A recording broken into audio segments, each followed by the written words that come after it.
കോഴിക്കോട് വൈകുന്നേരമൊക്കെ ചില ട്രെയിനിൽ ഇങ്ങനെ ആൾക്കാർ തിരക്കിയിട്ട് വാതിലുമൊക്കെ ഇങ്ങനെ തൂങ്ങി പോകണാണ് കേട്ടോ. അപ്പൊ എനിക്കും അങ്ങനെ ഒരു ട്രെയിനിലൊക്കെ ഒരു ദിവസം ഇങ്ങനെ തിരക്കി പോകാൻ പുതിയായിട്ട് അങ്ങനെ തിരക്കുള്ള ഒരു സമയത്ത് കുറെ ആള് കൂടിയിട്ടുണ്ട്. എറണാകുളത്തേക്കുള്ള ട്രെയിൻ ഉണ്ട്. ആ ആളുടെ കൂടെ ഒക്കെ ഞാൻ പോയി ഏറ്റവും കൂടുതൽ ആളുടെ ഭാഗത്ത് നിന്നിട്ടോ. ഇന്ന് മൊത്തം തിരക്കണ റെങ്കിലാട്ടോ. ഞാൻ വാമപ്പൊക്കെ ചെയ്ത് ഇങ്ങനെ റെഡി ആയി നിൽക്കുന്നത്. പക്ഷെ ട്രെയിനിന്റെ ഉള്ളിൽ കയറിയപ്പോ തിരക്കില്ലടോ. കണ്ട് ചടച്ചിട്ട് ഞാൻ കയറിയ കമ്പാർട്ട്മെന്റിൽ മാത്രം തിരക്കില്ല, ഫുൾ ഒഴിവ്. എന്താ കാട്ടുക, നമുക്ക് മാത്രം തിരക്കായ യോഗല്ല. പിന്നെ ആ ട്രെയിനിൽ നോക്കുമ്പോൾ ബസ്സൊക്കെ വളരെ ചെറുതാട്ടോ. റോട്ടില് ബസ്സാര് മെയിൻ ആവും നോക്കണ്ട, ട്രെയിൻ നോക്കുമ്പോൾ ചെറുതാ. അങ്ങനെ വാതിൽക്കൊക്കെ കുറച്ചേരം നിന്നത് പ്രത്യേക ഒരു കാറ്റാട്ടോ, പ്രത്യേക രസാ. ഇത് ട്രെയിനിട്ട് ചങ്ങായിയാണോ അടിപൊളിയെന്ന്.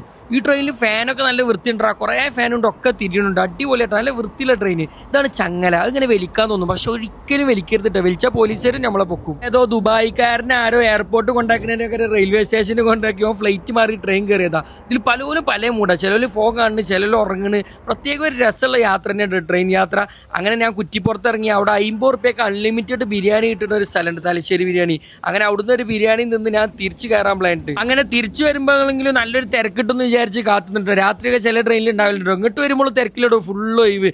എനിക്ക് മാത്രം ഇതിനൊരു ഭാഗ്യമില്ല, ആകണ്ട് മൂട് പോയിട്ട്. നല്ല തിരക്കുള്ള ട്രെയിൻ നിങ്ങൾക്ക് അറിയെങ്കിൽ പറഞ്ഞു കേട്ടോ. അപ്പൊ ശരി, മാസലാമ.